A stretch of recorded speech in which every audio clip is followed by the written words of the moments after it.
In this video, you'll learn how to change your account type on eBay.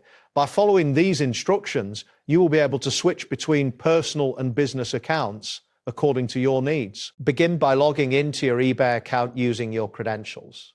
Once you are logged in, navigate to the account settings page. This section is typically found by clicking on your profile icon, which is usually located at the top right corner of the home page. After clicking, look for an option labeled Account Settings or Account Information. This area contains essential options for managing your profile and settings. Once you are in the account settings, locate the option that allows you to change or update your account type. This option may be clearly labeled as Change Account Type or something similar. Click on this option to proceed.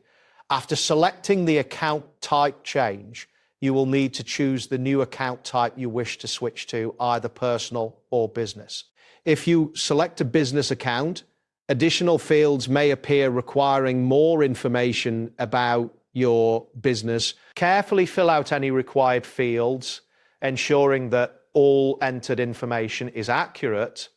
Providing correct details is crucial as it helps to avoid any verification issues that may arise later. After completing the information, take a moment to review everything you have entered.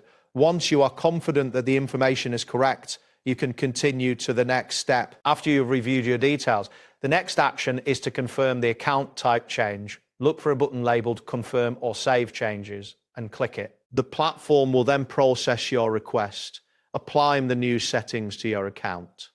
This may take a moment, so be patient as the system updates your account. Once the update process is complete, check your account dashboard to ensure the changes have been applied correctly.